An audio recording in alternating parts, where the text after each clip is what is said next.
A vida se revela em escalas humanas. Quilômetros. Metros. Centímetros. Mas sob a superfície das coisas existe outro reino, 1 bilhão de vezes menor do que nós. Uma dimensão que guarda os segredos para compreendermos o mundo.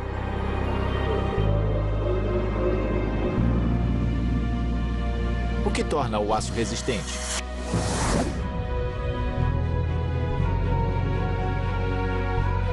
Por que o sorvete é delicioso?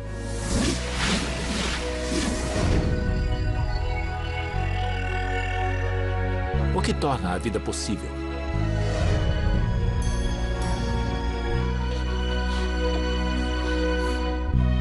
Segredos que nos ajudam a criar o que imaginamos. A criatividade humana na química. Não há nada mais belo do que isso. Este é o mundo da química. E estas são suas grandes descobertas.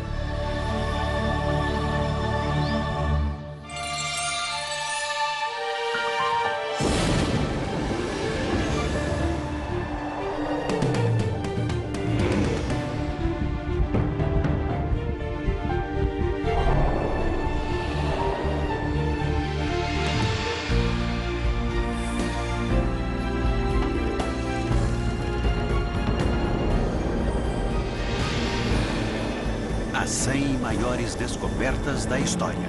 Química.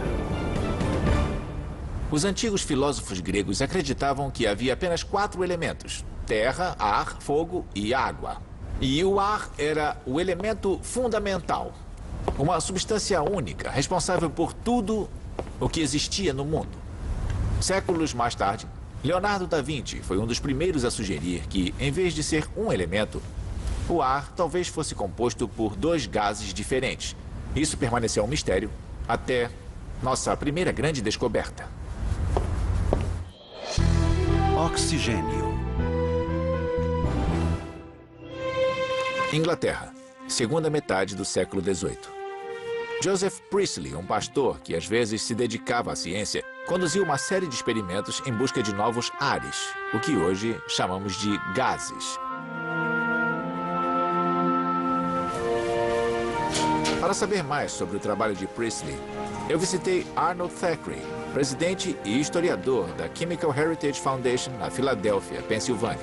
Priestley escreveu muito sobre todos os assuntos que você pode imaginar. Ele escreveu sobre história, sobre religião, sobre política, sobre... Ciência? Escreveu sobre ciência sem parar.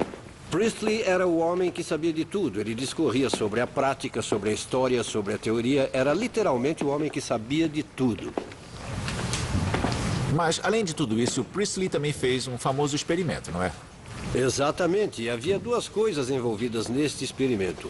Uma é o mercúrio, esta estranha substância que é ao mesmo tempo um líquido e um metal. E era uma loucura, eu quero dizer. Como assim, um metal líquido? Era algo intrigante. O que era aquilo? As pessoas eram fascinadas por ele e desejavam explorá-lo. E é claro, a outra coisa neste experimento era a tecnologia para lidar com gases. E aqui, nos experimentos e observações de Priestley sobre os diferentes tipos de ar, encontramos a tecnologia de obter gases a partir de líquidos. Usando tubos em que pudessem ser vistos. Isso, exatamente. Então era possível ver o gás, o que acontecia ao gás. E agora ele estava no caminho certo. O que Priestley fez foi pegar um vidro ustório... Uma lente. Para gerar calor. Uma lente. Ele a focalizou sobre um pó laranja, o óxido de mercúrio. Ele o aqueceu e, ao transformá-lo em mercúrio metálico, gerou um gás. Mas Priestley não percebeu o que havia descoberto. A resposta só iria surgir em 1774, depois que Priestley foi a Paris e revelou a história de sua descoberta a outro cientista, Antoine Lavoisier. Paris era um lugar maravilhoso para Priestley visitar, porque Antoine Lavoisier vivia na cidade, já era conhecido e realizava o trabalho que culminaria com seu Tratado Elementar de Química.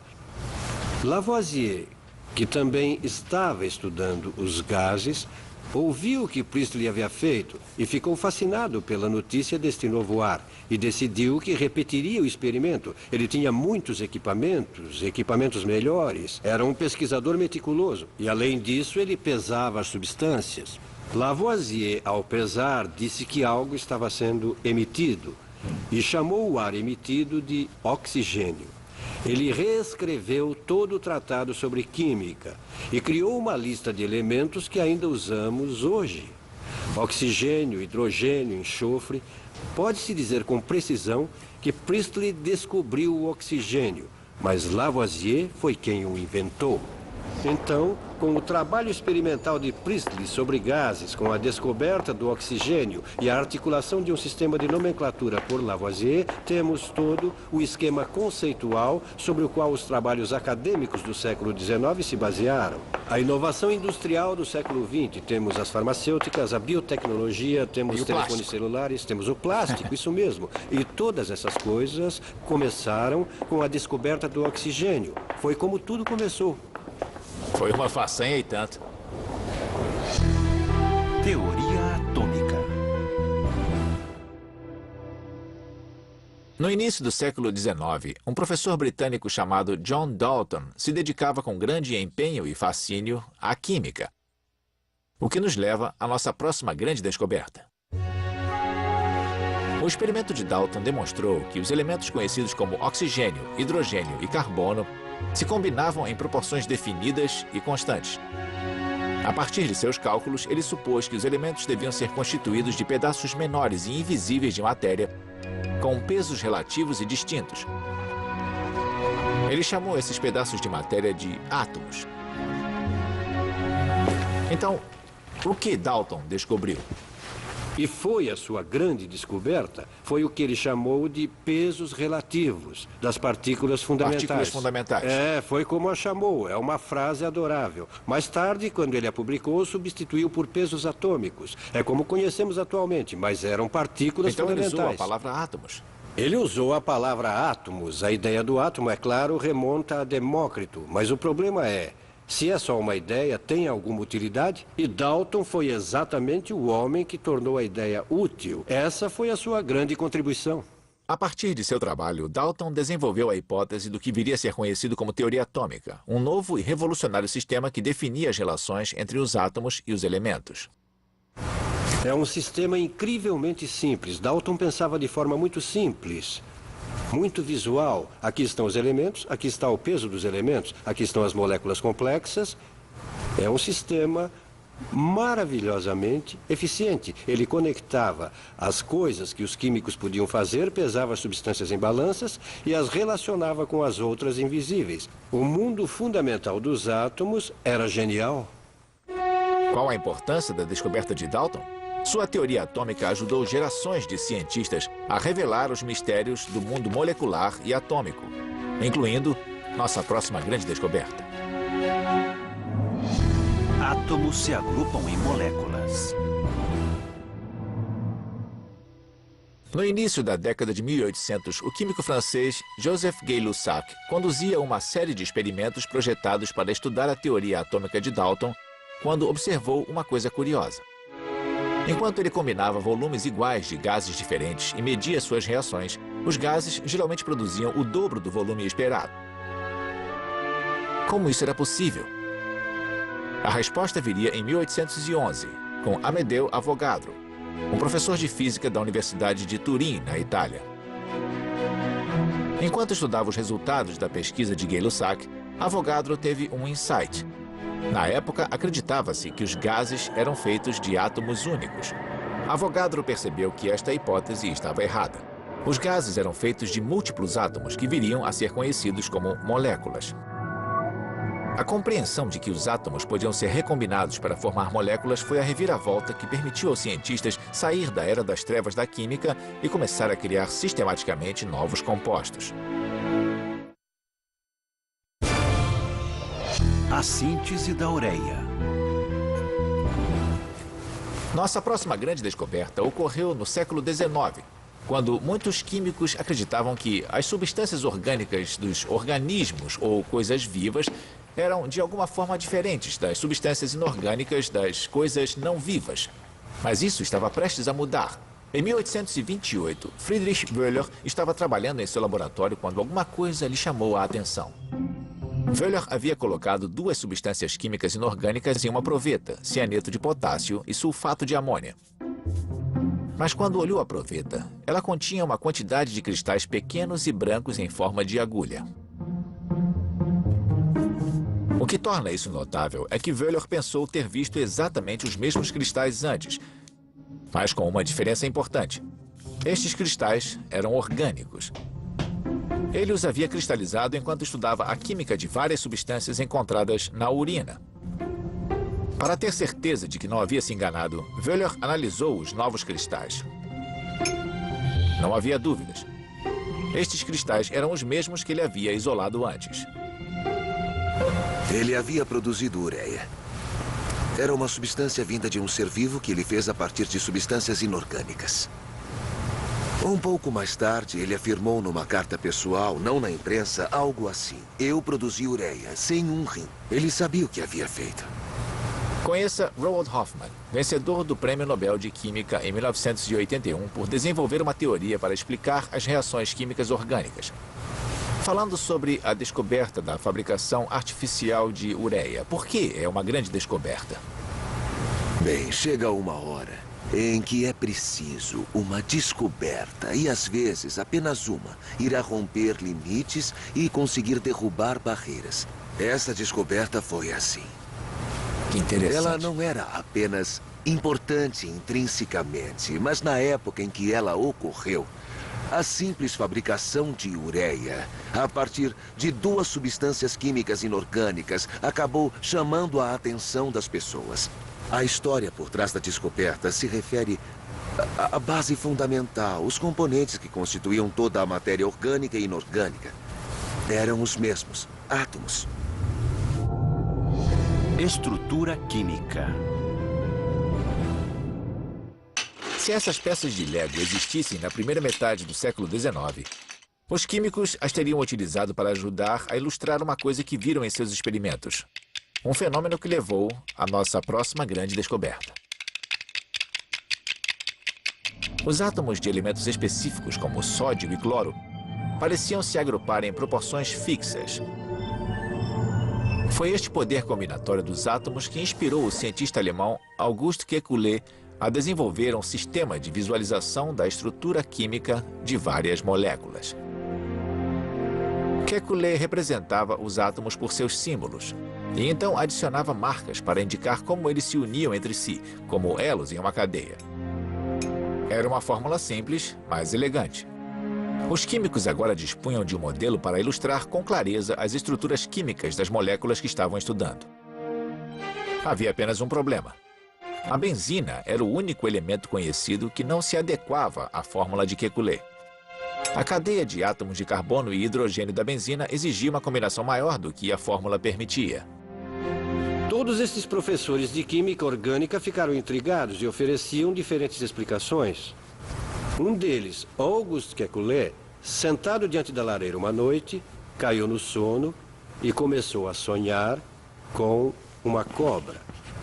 Mas se você olhar direitinho, Kekulé acabou sonhando com uma cobra que morde o próprio rabo.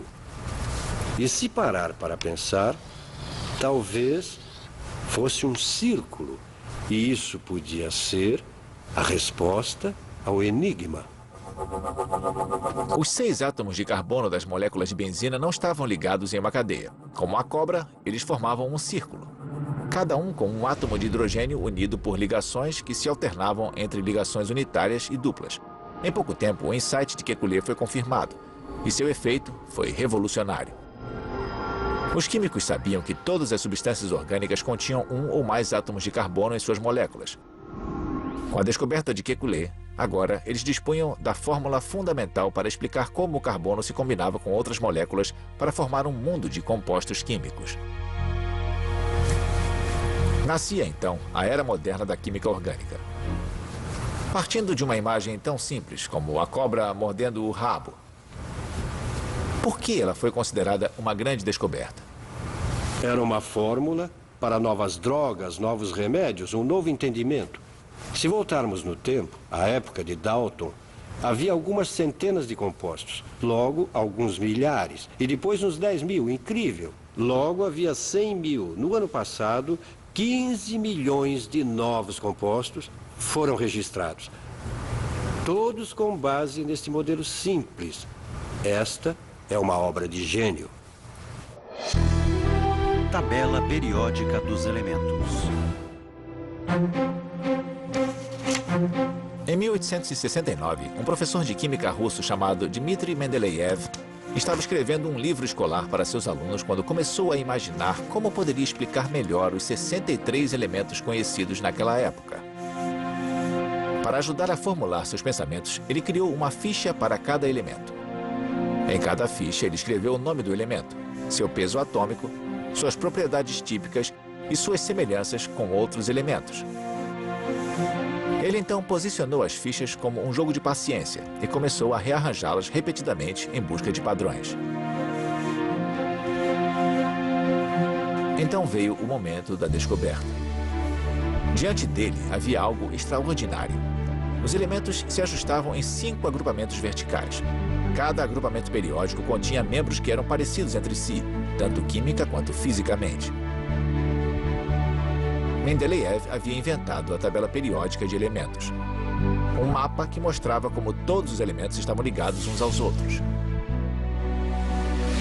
Um mapa tão preciso que ele achava que podia ser usado para prever a existência e as propriedades de 3 elementos que ainda não haviam sido descobertos. Um seria como o boro, ele disse, outro como o alumínio e outro como o silício. Depois, esses elementos foram descobertos e Mendeleev provou que estava certo. Na verdade, houve um pouco de controvérsia, porque um químico alemão chamado Lothar Meyer tivera praticamente a mesma ideia. Mas Meyer não teve tanta coragem assim. E isso é algo bem interessante. Este alemão, que havia tido a mesma ideia de periodicidade e já tinha algumas pistas, não fez as previsões que Mendeleev fez. Aqui vemos o poder de uma previsão bem arriscada para fazer as pessoas aceitarem uma teoria. Não há nada mais poderoso do que fazer uma previsão que não seja óbvia. E aí, torná-la real. E torná-la real. Se você olhar bem suas anotações, eu acho que verá algo muito mais interessante do que aquelas fichas. O que se vê é o seguinte: é como se eu e você tivéssemos de ordenar todas as coisas do mundo. Para começar, devemos fazer uma pequena lista. Então ele fez uma lista dos elementos. Ele colocou no pé da página os elementos listados por ordem de peso, de massas atômicas. Hidrogênio, o hélio ainda não. Lítio, berílio, boro. E então ele os agrupou no papel. Ele escreveu uma tabela experimental. E quando inseriu os elementos na tabela, como eu ou você faríamos, ele os riscou da lista, dizendo: estes se encaixam. Abaixo ele escreveu em alemão: estes não entram, não se encaixam. Estes aqui não são compatíveis. 3 elementos não se encaixavam na primeira vez em que os inseriu na tabela. Toda a tabela estava cheia de riscos. Eu adorei isso. O que nós vemos aqui? E o que vamos fazer na era dos computadores quando não houver mais essas coisas? O que vemos aqui é um ser humano trabalhando, tentando desesperadamente entender o universo. Vemos um rascunho disso. A tabela periódica é o nosso grande ícone. Eu quero dizer, é o que nós associamos à química. Em qualquer sala de química é possível ver uma. Por que a tabela periódica dos elementos é significativa? Ela mudou para sempre a forma como todos aprendem e compreendem os elementos. A tabela periódica dos elementos está para a química, como as notas musicais estão para uma sonata de Beethoven.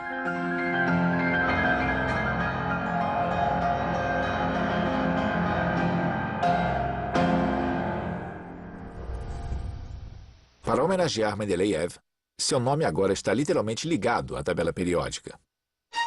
O nome do elemento 101 foi inspirado em seu nome. Ele se chama Mendeleevio. Não são apenas os químicos que gostam da tabela periódica. Eu ouvi que você também carrega uma. Ah, com certeza. Carrego sim. Eu quero ver. Nunca se sabe. E eu a uso muito. Vamos ver. Ela é pequena. Bem, vamos fazer um teste. Tudo bem. O que está abaixo do nitrogênio na tabela periódica? Nitrogênio é 7. O Eu que preciso pensar está bastante. abaixo... É o enxofre. Não, você errou. Não. É por isso que eu carrego Quase ela. passou perto. Ah, o É o fósforo. fósforo. É, fósforo. Fósforo, 15, ele né? O fósforo é 15. Precisa adicionar 8 naquele ponto. Então é por isso que eu carrego. Eu não consigo me lembrar. Então é 7 mais 8. 15 fósforo, entendi. Existe um padrão aí, não é? A eletricidade transforma substâncias químicas. Na virada do século XIX, a eletricidade estava em alta. As pessoas se dedicavam a fazer baterias e as conectavam a qualquer coisa, só para ver a reação. A eletricidade era como uma nova espécie de fogo. Um dos grandes viciados em baterias na época era Humphrey Davy, um químico inglês autodidata. Em 1807, Davy estava realizando um experimento com baterias em seu laboratório. Ele derreteu um pouco de carbonato de potássio, um mineral encontrado no solo que também constitui as cinzas da madeira. Os químicos especulavam que o carbonato de potássio era um composto formado por diversos elementos, mas não conseguiam provar isso. Dave queria ver se a eletricidade podia ter a resposta. Ele instalou alguns fios vindos de uma das baterias maiores ao carbonato de potássio derretido. E o potássio puro começou a surgir. Dave havia descoberto o poder da eletricidade de reagir com substâncias químicas e transformá-las. Consequentemente, a eletroquímica levou ao surgimento da indústria do alumínio, a produção de semicondutores, painéis solares, mostradores digitais e até as baterias de lítio recarregáveis. Os átomos possuem assinaturas de luz. Na década de 1850, Robert Bunsen e seu assistente de pesquisa Gustav Kirchhoff conduziram uma série de experimentos para determinar por que as substâncias emitiam cores específicas quando colocadas em uma chama. A cor, segundo eles, indicava quais elementos estavam presentes naquela substância. Por exemplo, se o sódio fosse colocado na chama, observava-se tons de amarelo.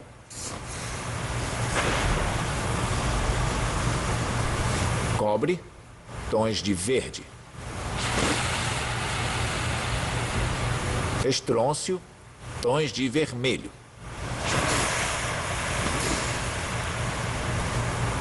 É um belo efeito. Enquanto observava seus experimentos, Kirchhoff se lembrou de como um prisma decompõe a luz em um arco-íris de cores. Então, utilizando um prisma e partes de um pequeno telescópio, Bunsen e Kirchhoff construíram o primeiro espectroscópio, um dispositivo analítico que poderia ajudá-los a ver o espectro gerado pelas substâncias aquecidas. E ele funcionou. Quando um elemento era colocado sob a chama de um bico de Bunsen, a luz da substância aquecida passava pelo prisma do espectroscópio e então se propagava como um espectro de cores similar a uma fita, repleto de linhas escuras. As combinações entre as cores brilhantes e as linhas escuras eram como códigos de barras que indicavam a presença dos átomos. Quando queimado, cada elemento produzia um espectro totalmente único. Utilizando seu espectroscópio, Bunsen e Kirchhoff conseguiram descobrir dois novos elementos, césio e rubídio. Um dia, Bunsen e Kirchhoff decidiram testar sua invenção à luz do Sol. Ela produzia um espectro que apresentava duas linhas idênticas àquelas do espectro produzido pelo sódio. Bunsen e Kirchhoff haviam descoberto a presença do sódio no Sol a 150 milhões de quilômetros de distância. De repente, os cientistas ganharam uma ferramenta para ajudá-los a estudar a química dos astros.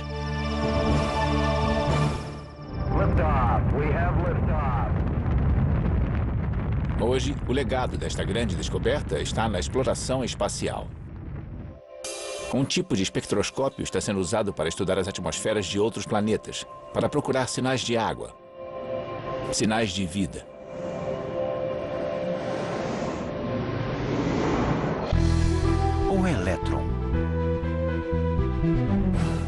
Nossa próxima grande descoberta é a história de Joseph Thomson e do elétron. Aqui somos nós. Então, tudo o que vemos é formado por substâncias químicas. Isso mesmo. E no futuro? E todas estão ligadas por interações eletrônicas. Ainda bem. Para saber mais sobre isso, eu visitei a Universidade de Harvard. Dudley Hirschbach é professor aqui e ganhou o Prêmio Nobel de Química de 1986 por sua pesquisa sobre a dinâmica dos processos químicos elementares. Então, Thomson descobriu o elétron. Bom, é claro que isso aconteceu, mas ele não descobriu como se dissesse, eureka, eu descobri, aqui está. Ele fez um experimento que permitiu a mensuração do coeficiente da carga, a carga elétrica, a massa.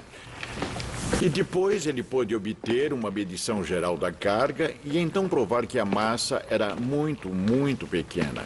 Era cerca de 2 milésimos da massa do átomo mais leve conhecido, o átomo de hidrogênio. Isso provou que ele poderia extrair e analisar um pedaço muito pequeno de um átomo. Bom, isso foi um tremendo choque para as pessoas. Parecia piada. Isso. Era uma parte elétrica de um átomo. Ela era uma parte muito pequena do átomo. Sei. E o que o senhor acha de... Na época de sua descoberta, Thomson era professor da Universidade de Cambridge, na Inglaterra. Ele estava usando um equipamento chamado tubo de Crookes em seus experimentos. Realmente, sabe, olha, por acaso, eu tenho aqui um pequeno aparelho que é similar ao que J.J. Thomson usou em 1897. Isso se chama tubo de raios catódicos. É apenas um pequeno cilindro de vidro vazio com alguns eletrodos. Vamos ligá-los e mostrar os pontos-chave do experimento dele de uma forma réplica do bem primeiro simples. tubo de raios catódicos. Foi o primeiro tubo de raios catódicos, um ancestral do tubo da televisão, na verdade. Ao acionar o aparelho, obtemos um feixe de raios catódicos ou elétrons passando por aqui. E eles aparecem quando alguns deles se chocam nesse pedaço de papelão revestido de fósforo. Aqui eu vou criar um campo magnético sei. que você pode usar para desviar os elétrons. Quando Thomson expôs o feixe de raios catódicos a um ímã, a corrente se curvava. Já que os ímãs só podem afetar a matéria, aquilo significava que o feixe de raios era composto por algum tipo de substância eletronicamente carregada, chamada de matéria radiante. Depois de muitas horas de observação e mensuração, Thomson percebeu que havia encontrado as primeiras partículas subatômicas. O raio era um feixe de elétrons. Foi uma descoberta revolucionária. Alguns anos depois, um aluno de Thomson, Ernest Rutherford, conseguiu demonstrar que a carga positiva em átomos, que tinha de estar lá para equilibrar as cargas negativas destes pequenos elétrons que se moviam rapidamente, estava localizada em um núcleo minúsculo 100.000 vezes menor que o tamanho do átomo. Então, quase toda a massa estava, é claro, também naquele núcleo. Porque os elétrons são muito leves. E ainda é o modelo que nós temos hoje, não é? Esse é o modelo básico dos átomos. E, claro, é a chave para entender tudo que envolve os átomos. Como a química. Especificamente como a química. Isso mesmo. Elétrons formam ligações químicas. Os cientistas estavam começando a descobrir a anatomia do átomo. Agora eles queriam entender seu comportamento, especialmente o mecanismo que permitia que átomos de certos elementos se combinassem com átomos de outros elementos para formar novas substâncias. No início do século XX, o químico norte-americano Gilbert Lewis desenvolveu um modelo de átomo que forneceu a resposta. Foi ele quem explicou que os elétrons e as ligações químicas dos átomos não estavam no núcleo, que os elétrons orbitam em camadas ao redor do núcleo. No modelo atômico de Lewis, cada camada permitia apenas um número máximo de elétrons. Lewis teorizou que dois elementos químicos podiam se combinar para formar um composto quando cediam ou aceitavam elétrons de seus orbitais externos. Por exemplo, sozinhos, o sódio e o cloro são perigosos. Mas quando um único átomo de sódio cede o elétron de sua última camada e a última camada de um átomo de cloro o aceita, Esta troca permite que os dois se liguem e formem o composto cloreto de sódio, o sal de cozinha. A teoria de Gilbert Lewis constituiu um avanço extraordinário. Ela permitiu que os cientistas começassem a fazer compostos químicos, milhões deles, compostos que moldaram a face da vida moderna.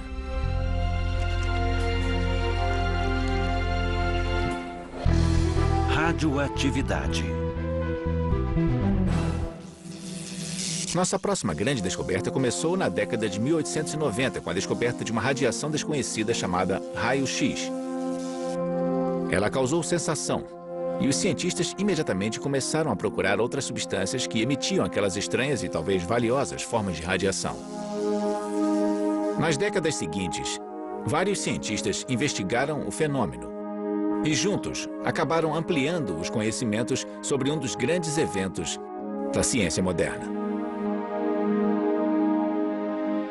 O médico francês Henri Becquerel foi responsável pelo primeiro avanço significativo. Em 1896, ele conduziu uma série de experimentos para verificar se vários minerais emitiam radiação. Um dos minerais que ele veio a testar era o urânio. A técnica de Becquerel consistia em colocar diferentes objetos sobre uma chapa fotográfica envolvida com um papel preto protetor. Ele espalhou o urânio em outro pedaço de papel preto e então confinou o objeto entre o urânio e a chapa fotográfica.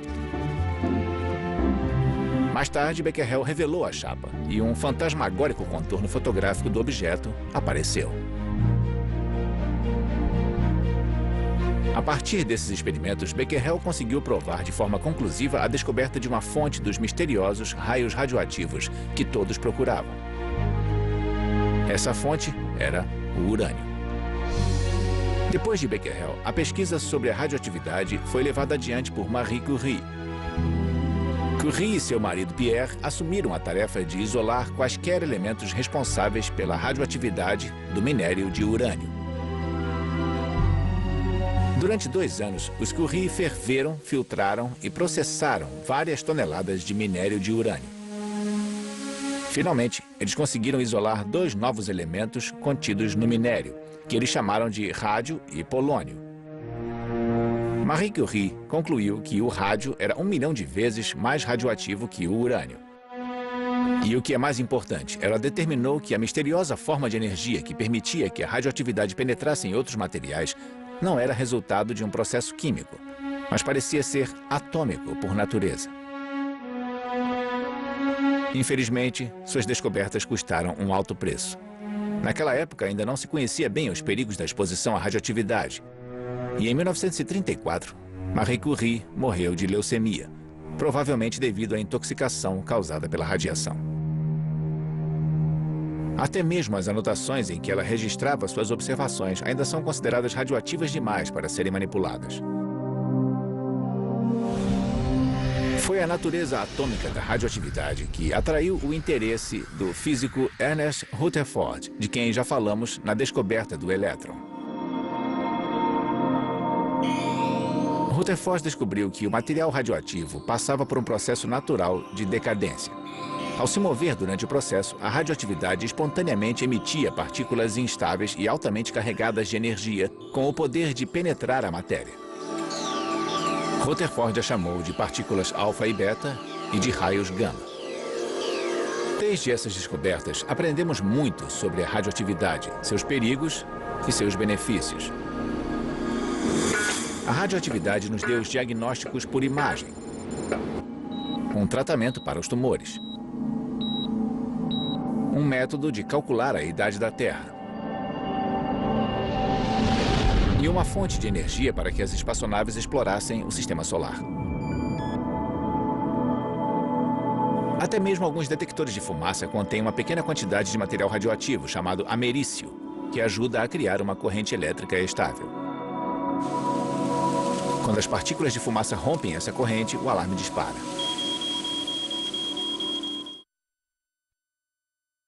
Séculos atrás, os alquimistas tinham grandes ambições. Eles procuravam a riqueza infinita e a imortalidade por meio de transformações milagrosas da matéria. Acabaram inventando instrumentos úteis e objetos de vidro, mas não muito mais do que isso. Os químicos, por sua vez, foram mais humildes e acabaram mudando a aparência do mundo material, assim como nossa próxima grande descoberta. Plásticos.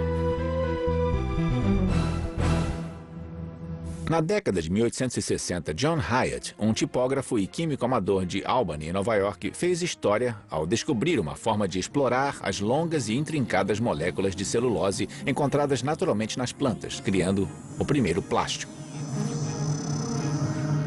50 anos mais tarde, o químico belga Leo Baekeland deu o próximo passo no processo de descoberta. Bem, um dos grandes pioneiros foi Leo Baekeland. Ele fez um polímero chamado baquelita. Podemos dizer que a sorte favorece mentes preparadas. Ele misturava coisas, mas sabia bem como explorá-las. Ele viu as propriedades interessantes disso. A partir das duas substâncias químicas derivadas do carvão, Baekeland descobriu o primeiro plástico totalmente sintético. E o cenário do século XX mudaria para sempre. O que é exatamente o plástico? Plásticos são polímeros. E o que são polímeros? Polímeros são longas cadeias de moléculas. Não moléculas individuais que, então, se agrupam num sólido ou algo assim. São moléculas que se prolongam bastante. Cadeias de átomos de carbono. Às vezes com outros elementos nelas. E quais são as vantagens? Bem, ele é moldável. Você pode entorná-lo em forma líquida, dentro de algum molde. Resistência... Bem, foi ótimo. Nada mal. É possível fazer coletes à prova de balas com plástico. E certamente sabemos que, em termos de fibras, ele pode imitar e até superar as propriedades das fibras naturais. Nenhum pescador do mundo voltaria a usar redes feitas de algodão, pode apostar. Hoje, estas redes são feitas de nylon. O plástico é incrível. Nós temos materiais plásticos que podem ser muito resistentes, muito flexíveis também. Podem ser até fibras. Eles substituíram materiais de construção em vários estágios. O que é interessante é que eles também são naturais. Eles chegam até nós por meio das proteínas e dos ácidos nucleicos. E também, como produto da evolução cultural, nós o criamos. Eu quero dizer, o poliacetileno não existia na Terra antes. Nós o fizemos com propriedades minuciosamente determinadas. É uma extensão da química para coisas que não constituem apenas uma molécula, mas são uma cadeia, uma estrutura tridimensional. Eu acho que é uma forma de nós tentarmos exercer controle sobre o ambiente. Então você diria que a descoberta do plástico é uma grande descoberta? Veja bem, a ciência produz polímeros, produz nylon, produz viscose, que tinha um ponto de partida natural, mas foi transformado em um polímero. Nós produzimos plexiglass, ou polietileno. E estes são os materiais estruturais da nossa civilização. Eu acho que os polímeros são, neste sentido, um exemplo da criatividade humana dentro da química. Não há nada mais belo do que isso. Fuleremos. Um único grama deste pó preto custa $500, cerca de 30 vezes mais do que o ouro. O interessante é que se trata de um tipo especial de fuligem, feita de moléculas chamadas nanotubos de carbono. Cada nanotubo tem cerca de 1 bilionésimo de metro de diâmetro, mais fino que um filamento de DNA. Ele abriga um mundo de promessas e acende a imaginação de muita gente, incluindo os cientistas que ajudaram a descobri-los. Richard Smalley é professor de química da Universidade de Rice, em Houston, Texas. Em 1985, ele e seus colegas químicos Robert Curl e Harold Kroto estavam estudando as condições químicas no espaço. Usando sofisticados equipamentos espectroscópicos e a laser, eles procuravam evidências que poderiam ajudar a revelar a natureza química da matéria interestelar. Em vez disso, eles descobriram uma outra coisa. E por isso dividiram o Prêmio Nobel de Química de 1996. O que vocês descobriram exatamente? Bem, em 1985, durante um período de uma semana, descobrimos que havia um agrupamento especial de átomos de carbono que tinha exatamente 60 átomos. Ele era mágico e bem estável se comparado a qualquer outro agrupamento. E perguntamos por quê. Na verdade, 60 se revelaria um número muito especial. É o número máximo de objetos que se pode dispor ao redor da superfície de uma esfera, de forma que cada um seja idêntico ao outro com uma simples rotação. Eu pensei que poderia ser qualquer número, mas não, era 60. Smalley, Croto e Crow chamaram as novas moléculas de bolas de Buck, em homenagem a Buckminster Fuller, o arquiteto que projetou a cúpula geodésica. O que eles haviam descoberto foi uma classe inteiramente nova de grandes moléculas de carbono, que foram chamadas de fullerenos. Uma molécula não ocorre apenas quando alguns átomos são unidos por boas ligações a outra propriedade em uma molécula. E quando inserimos o último átomo, é como se ela travasse e pronto. É estável. E se oferecermos a ela outro átomo, ela diria: obrigada, mas estou feliz deste jeito. Isso era a AC60. Oferecemos a ela outros átomos de carbono. No aparelho que construímos, ela disse: não, vou ficar com estes 60. Então esta era uma molécula. Ao menos uma molécula na minha concepção que parecia explicar a razão pela qual apresentava a maior simetria de qualquer molécula já descoberta. Era algo grande, tinha cerca de 1 nanômetro de diâmetro, cerca de 10 angstroms, 1 nanômetro, 1 bilionésimo de metro. Em 1991, o significado dos fullerenos ganhou ainda mais peso quando Sumio Lijima, um cientista da NEC Corporation, descobriu outra categoria destas maravilhas parecidas com gaiolas. Mas estes fullerenos eram ligeiramente diferentes. Eles eram compostos por moléculas ocas de puro carbono, que pareciam formar tubos sem emendas, chamados nanotubos de carbono. Ou, em homenagem à descoberta de Smalley, tubos de Buck. Havia as bolas de Buck, não é? Isso mesmo. E estes eram os tubos de Buck. Bem, estas coisas ficaram muito grandes agora. Um tubo do diâmetro desta bola tem este tamanho. E este é um fullereno, o mesmo tipo de estrutura. Aqui estão os pentágonos, aqui e ali os hexágonos.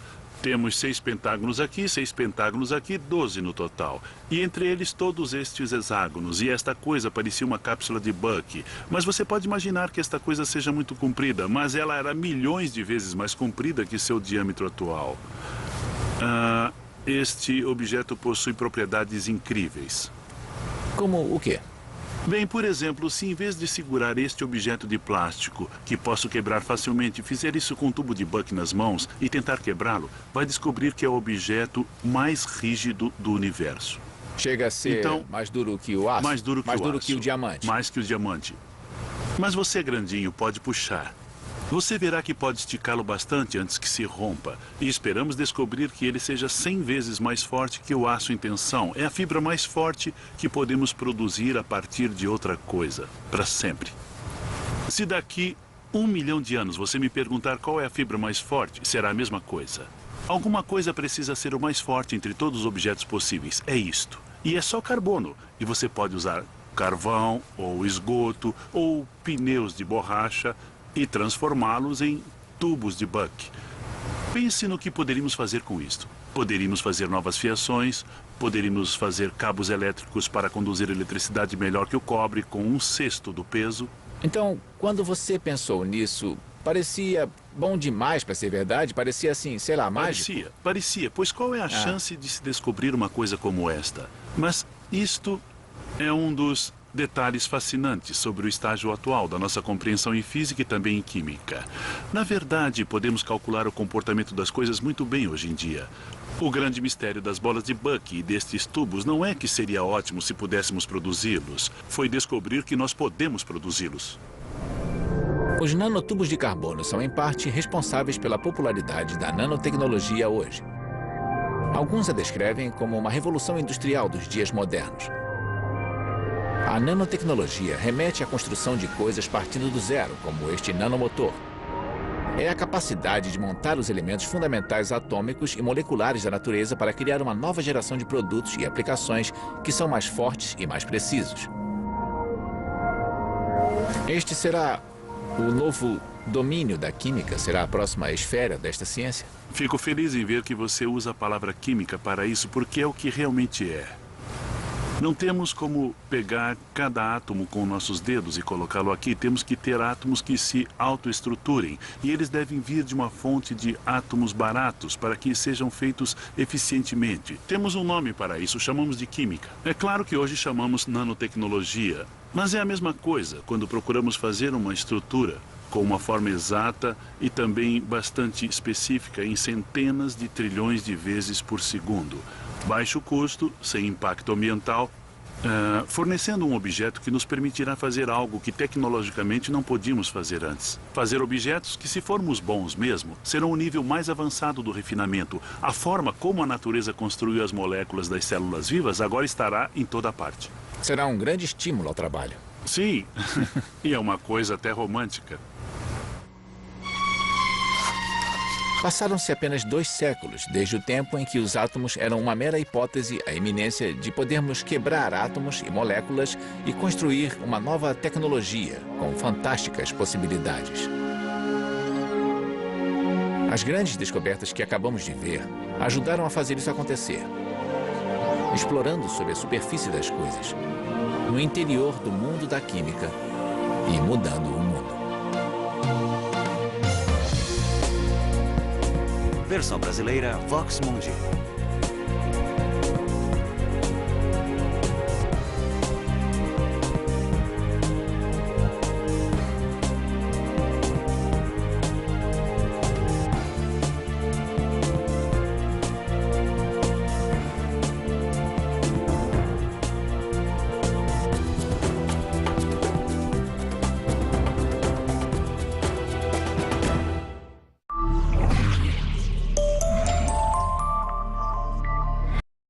O comportamento humano pode ser uma coisa tão hilária. As nossas reações a certas situações podem ser tão inesperadas que não nos resta nada além de cair na gargalhada e registrar tudo com uma câmera escondida. Mas isso é coisa séria. Um grupo de cientistas sociais nos ajuda a entender a ciência por trás do nosso comportamento. Sorria, você está sendo analisado. Quintas, no Discovery Science. Prepare-se para uma viagem pelo universo, visitando planetas e constelações. Um estudo sobre essas forças ou interações fundamentais que afetam o nosso planeta. Um passeio pelo cosmos em busca de respostas. Como funciona o universo? Hoje, no Discovery Science.